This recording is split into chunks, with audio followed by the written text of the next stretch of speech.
Bismillahirrahmanirrahim. Assalamualaikum warahmatullahi wabarakatuh. Pertama-tama, marilah kita panjatkan puji syukur kehadirat Allah Subhanahu wa Ta'ala karena atas berkah limpahan rahmat-Nya sehingga kita dapat menyelesaikan tugas USBM pekan ke-15. Sebelum saya melanjutkan ke materi, saya akan memperkenalkan anggota kelompok saya.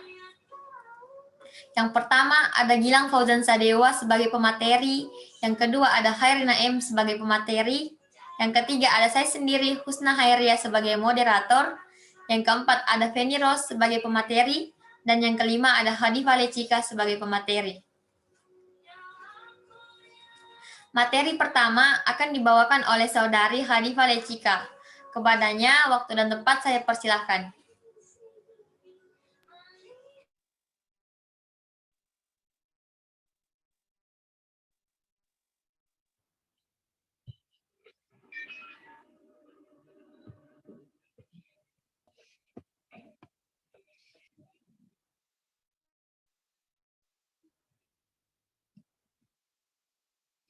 Oke, jadi konsep pembangunan benua maritim Indonesia.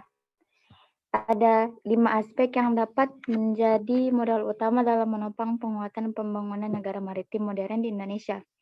Masing-masing aspek tersebut memberikan pemahaman saling mendukung dan menguatkan. Peneguhan pemahaman terhadap wawasan maritim yang menjadi pilar pertama dapat dilakukan dengan menumbuhkan kembali kesadaran.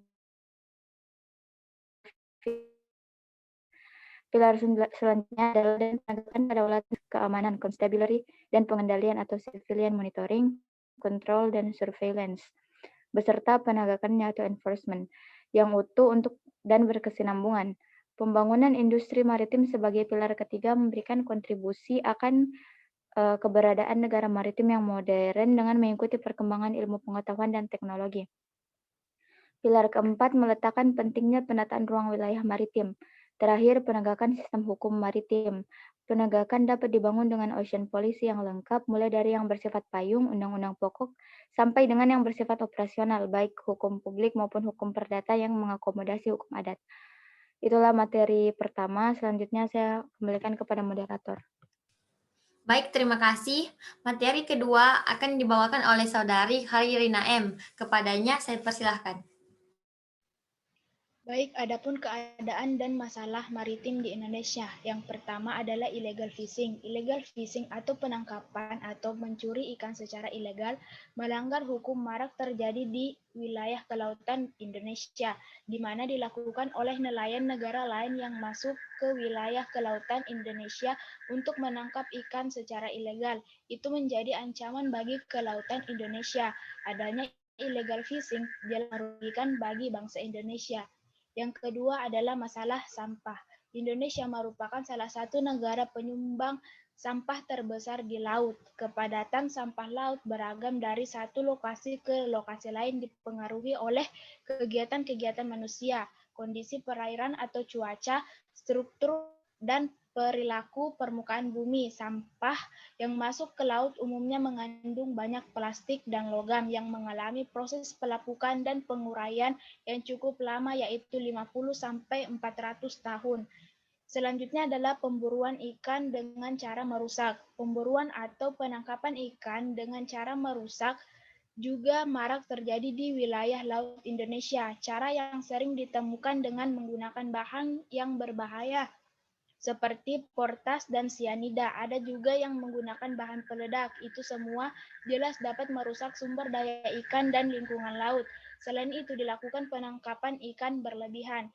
Selanjutnya adalah pemburuan hiu. Meski sudah ada larangan, namun pemburuan atau penangkapan hiu di perairan Indonesia semakin marak. Mereka berburu hiu jenis apapun untuk diambil sirip dan kemudian dijual. Kondisi ini menjadikan Indonesia sebagai eksportir sirip hiu terbesar di dunia. Baik, saya kembalikan kepada moderator. Baik, materi selanjutnya akan dibawakan oleh saudara Gilang Fauzan Sadewa. Kepadanya waktu dan tempat saya persilahkan. Baik, materi berikutnya ada umum pendapatan Nusantara. Yang pertama ada aspek kultural. Aspek kultural merupakan kendala utama yang tercermin pada rendahnya perhatian masyarakat terhadap dunia maritim dan kelautan.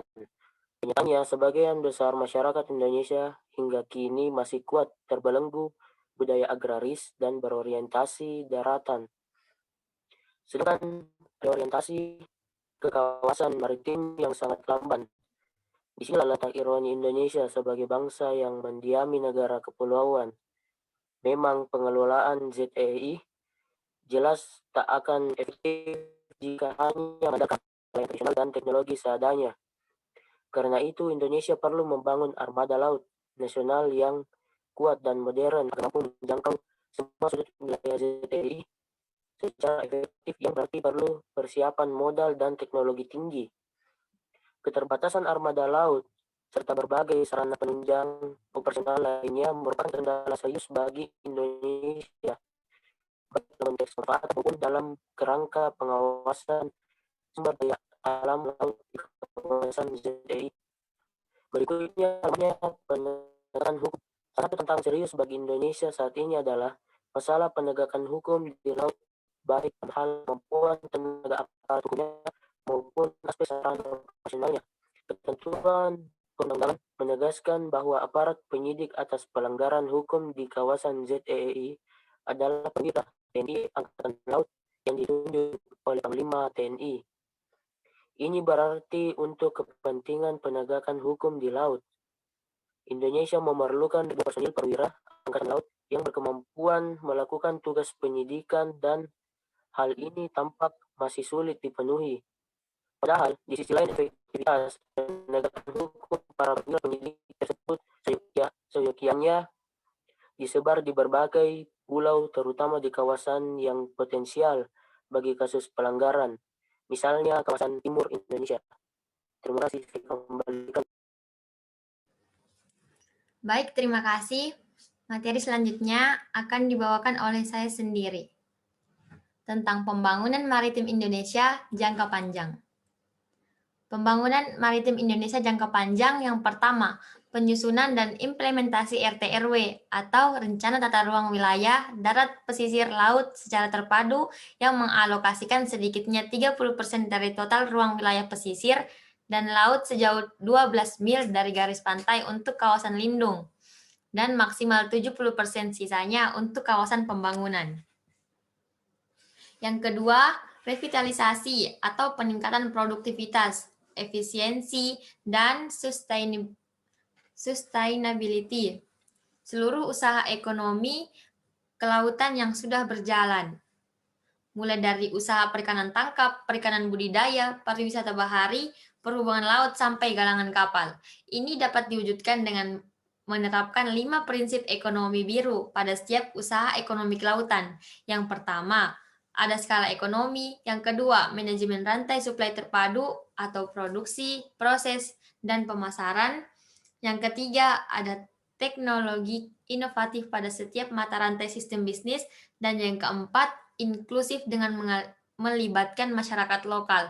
Dan yang kelima, ramah lingkungan.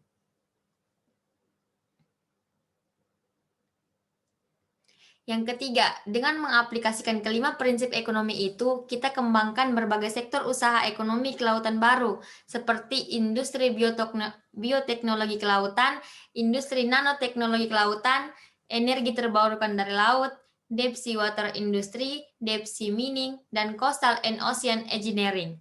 Selain itu, kita mesti mengembangkan usaha-usaha ekonomi kelautan di kawasan pesisir, pulau kecil, dan laut yang belum terbangun.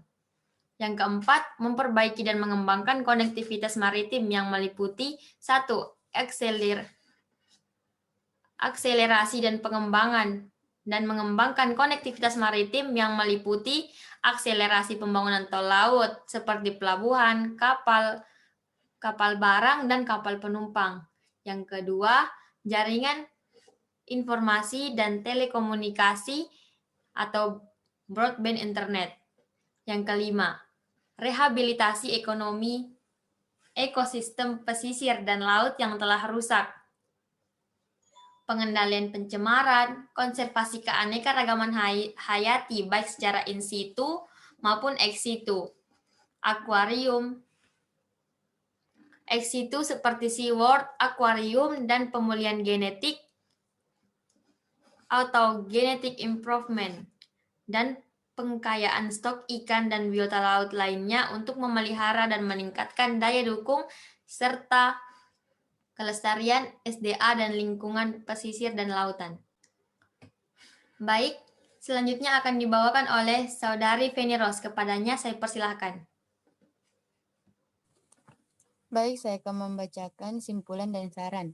Konsep negara kepulauan Nusantara memberikan kita anugerah yang luar biasa. Letak geografis yang strategis di antara dua benua dan dua samudera, di mana paling tidak 70% angkutan barang melalui laut dari Eropa, Timur Tengah, dan Asia Selatan ke wilayah Pasifik dan sebaliknya, harus melalui perairan kita. Wilayah laut yang demikian luas, dengan 17.500-an, pulau-pulau yang mayoritas kecil memberikan akses pada sumber daya alam seperti ikan, terumbu karang, dengan kekayaan biologi yang bernilai ekonomi tinggi, wilayah wisata bahari, sumber energi terbarukan maupun minyak gas dan bumi, mineral langka, dan juga media perhubungan antar pulau yang sangat ekonomis.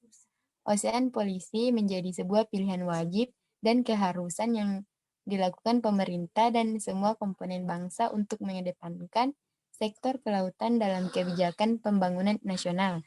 Dalam memformulasikan kebijakan tersebut, masih dilihat secara kesejarahan bahwa kemajuan peradaban bangsa Indonesia dibangun dari kehidupan masyarakat yang sangat tergantung pada sumber daya pesisir dan lautan. Baik, saya kembalikan kepada moderator.